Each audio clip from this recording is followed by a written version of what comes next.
Hello and welcome to the channel. ನಾನು Rashmith. 10 February ದಿನ ನಿಫ್ಟಿಯಲ್ಲಿ ಏನಾಯಿತು, ಅದೇ ರೀತಿ ನೆಕ್ಸ್ಟ್ ಟ್ರೇಡಿಂಗ್ ಸೆಷನ್ಗೆ ಯಾವೆಲ್ಲ ಲೆವೆಲ್ ಇಂಪಾರ್ಟೆಂಟ್ ಆಗುತ್ತೆ ಅನ್ನೋದನ್ನು ತಿಳ್ಕೊಳ್ಳೋಣ. ಈ ವಿಡಿಯೋ ಕೇವಲ ಒಂದು ಎಜುಕೇಷನಲ್ ಪರ್ಪಸ್ಗೋಸ್ಕರ, ಯಾವುದೇ ಟ್ರೇಡ್ ರೆಕಮೆಂಡೇಷನ್ ವಿಡಿಯೋ ಅಲ್ಲ. ನಾವು ನಿಫ್ಟಿಯ ಚಾರ್ಟನ್ನು ನೋಡಿದ್ರೆ ನಿಫ್ಟಿ ಇವತ್ತು ಗ್ಯಾಪ್ ಅಪ್ ಓಪನ್ ಆಗುತ್ತೆ, ಇಮಿಡಿಯೇಟ್ಲಿ ಡೌನ್ ಬರುತ್ತೆ. ಪ್ರೀವಿಯಸ್ ಟ್ರೇಡಿಂಗ್ ಸೆಷನಲ್ಲಿ ಎಕ್ಸ್ಪ್ಲೈನ್ ಮಾಡಿದಂಥ ಲೆವೆಲ್ ಏನಿತ್ತು ಅಲ್ಲಿ ಸಪೋರ್ಟನ್ನು ಪಡ್ಕೊಳ್ಳುತ್ತೆ, ಒಂದು ಅಪ್ ಮೂವ್ನ ಕೊಡುತ್ತೆ, 26,000 ಲೆವೆಲ್ಗೆ ಟಚ್ ಆಗುತ್ತೆ. ಅಲ್ಲಿ ಸ್ವಲ್ಪ ರೆಸಿಸ್ಟೆನ್ಸ್ ಮಾಡಿಕೊಂಡು ಹಾಗೇನು ಡೌನ್ ಬರುವಂಥ ಪ್ರಯತ್ನವನ್ನು ಮಾಡ್ತು ಅಂತ ಹೇಳ್ಬೋದು.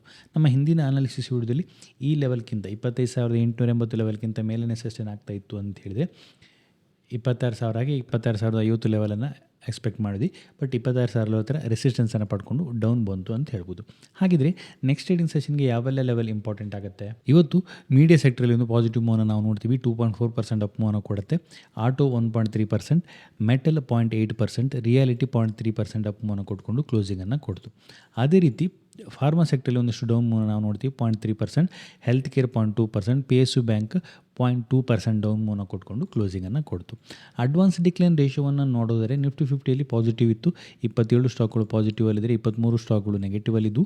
ನಿಫ್ಟಿ 500ಅಲ್ಲಿ 276 ಸ್ಟಾಕ್ಗಳು ಪಾಸಿಟಿವ್ ಅಲ್ಲಿದ್ದರೆ 222 ಸ್ಟಾಕ್ಗಳು ನೆಗೆಟಿವ್ ಅಲ್ಲಿ ಕ್ಲೋಸಿಂಗನ್ನು ಕೊಟ್ಟು ಅಂತ ಹೇಳ್ಬೋದು. ನಿಫ್ಟಿಯ ಡೈಲಿ ಚಾರ್ಟನ್ನು ನಾವು ನೋಡಿದ್ರೆ ಒಂದು ಇಂಡಿಸಿಷನ್ ಕ್ಯಾಂಡಲ್ ಕ್ರಿಯೇಟ್ ಆಗುತ್ತೆ ಅಂತ ಹೇಳ್ಬೋದು. ಪ್ರೈಸ್ ಅಪ್ ಹೋಗುವಂಥ ಪ್ರಯತ್ನ ಮಾಡುತ್ತೆ, ಹೈಯರ್ ಲೆವೆಲ್ ರಿಜೆಕ್ಟ್ ಆಗುತ್ತೆ. ಅದೇ ರೀತಿ ಲೋವರ್ ಲೆವೆಲಲ್ಲಿ ಕೂಡ ರಿಜೆಕ್ಟ್ ಆಗಿ ಒಂದು ಇಂಡಿಸಿಷನ್ ಕ್ಯಾಂಡಲನ್ನು ಕ್ರಿಯೇಟ್ ಮಾಡಿಕೊಂಡು ಕ್ಲೋಸಿಂಗನ್ನು ಕೊಟ್ಟಿದೆ. ಸೊ ಈ ರೀತಿ ಇಂಡಿಸಿಷನ್ ಕ್ಯಾಂಡಲ್ ಕ್ರಿಯೇಟ್ ಆದಾಗ ಏನಾಗುತ್ತೆ, ಈ ಟ್ರೇಡಿಂಗ್ ಸೆಷನ್ನ ಹೈ ಆರ್ ಲೋ ಬ್ರೇಕ್ ಆಗಬೇಕಾಗುತ್ತೆ. ಆಗ ಮಾತ್ರ ಮೊಮೆಂಟಮನ್ನು ಎಕ್ಸ್ಪೆಕ್ಟ್ ಮಾಡುವಂಥ ಸಾಧ್ಯತೆ ಇದೆ. ನಾವು 15 ಮಿನಿಟ್ ಚಾರ್ಟನ್ನು ಅಬ್ಸರ್ವ್ ಮಾಡಿದರೆ ಕ್ಲಿಯರಾಗಿ ಒಂದು ಸಪೋರ್ಟ್ ಲೆವೆಲ್ ಹತ್ರ ಸಪೋರ್ಟ್, ಅದೇ ರೀತಿ ಒಂದು ರೌಂಡ್ ನಂಬರ್ ಏನಾಗುತ್ತೆ 26,000 ಲೆವೆಲ್, ಅಲ್ಲಿ ರೆಸಿಸ್ಟೆನ್ಸನ್ನು ಪಡ್ಕೊಳ್ಳುವಂಥ ಪ್ರಯತ್ನವನ್ನು ಮಾಡಿದೆ ಅಂತ ಹೇಳ್ಬೋದು.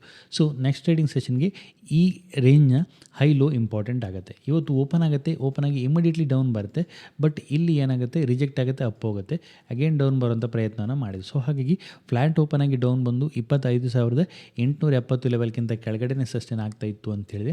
25,770, 780 ಫಸ್ಟ್ ಲೆವೆಲ್ ಆಗುತ್ತೆ. ಅದು ಬ್ರೇಕ್ ಆಯಿತು ಅಂತ ಹೇಳಿದ್ರೆ ನಾವು ನೆಕ್ಸ್ಟ್ 25,680 ಲೆವೆಲನ್ನು ಡೌನ್ ಸೈಡಲ್ಲಿ ನೋಡುವಂಥ ಸಾಧ್ಯತೆ ಇದೆ.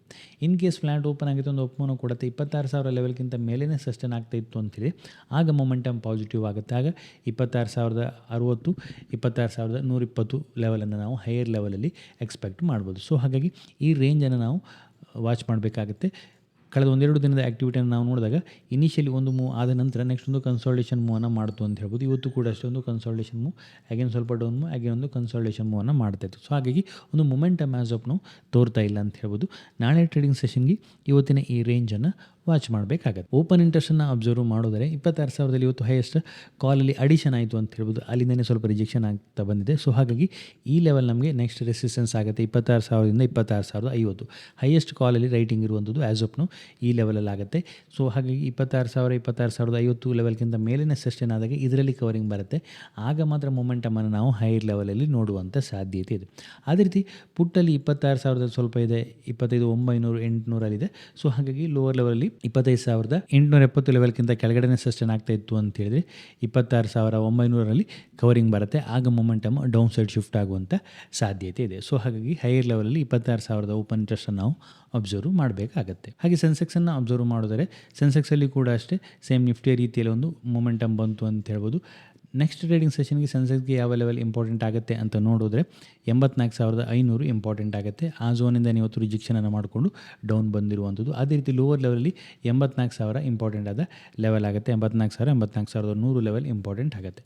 ಸೊ ಈ ಲೆವೆಲನ್ನು 84,100 ಲೆವೆಲನ್ನು ಡೌನ್ ಸೈಡಲ್ಲಿ ಬ್ರೇಕ್ ಮಾಡ್ತು ಅಂತ ಹೇಳಿದ್ರೆ 83,800, 700 ಲೆವೆಲನ್ನು ನಾವು ಡೌನ್ ಸೈಡ್ ಎಕ್ಸ್ಪೆಕ್ಟ್ ಮಾಡುವಂಥ ಸಾಧ್ಯತೆ ಇದೆ. ಅದೇ ರೀತಿ ಫ್ಲ್ಯಾಟ್ ಓಪನ್ ಆಗಿ ಒಂದು ಅಪ್ ಮೂವ್ನ ಕೊಟ್ಕೊಂಡು ಹೈಯರ್ ಲೆವೆಲಲ್ಲಿ 84,500 ಲೆವೆಲನ್ನು ಬ್ರೇಕ್ ಮಾಡ್ತು ಅಂತ ಹೇಳಿದ್ರೆ ಆಗ ಒಂದಷ್ಟು ಮೊಮೆಂಟಮನ್ನು ನಾವು ಹೈಯರ್ ಲೆವೆಲಲ್ಲಿ ನೋಡುವಂಥ ಸಾಧ್ಯತೆ ಇದೆ. ಇದಿಷ್ಟು ಈ ವಿಡಿಯೋದಲ್ಲಿ. ನಿಮಗೇನಾದರೂ ಈ ವಿಡಿಯೋ ಇಷ್ಟ ಆಯಿತು ಅಂತೇಳಿ ಲೈಕ್ ಮಾಡಿ, ನಿಮ್ಮ ಸಜೆಷನ್ಸನ್ನು ಕಮೆಂಟ್ ಮಾಡಿ. ಇನ್ನು ಹೆಚ್ಚಿನ ವಿಡಿಯೋಗಳಿಗಾಗಿ ನಮ್ಮ ಯೂಟ್ಯೂಬ್ ಚಾನಲ್ ಸಬ್ಸ್ಕ್ರೈಬ್ ಮಾಡ್ಕೊಳ್ಳಿ. Thank you.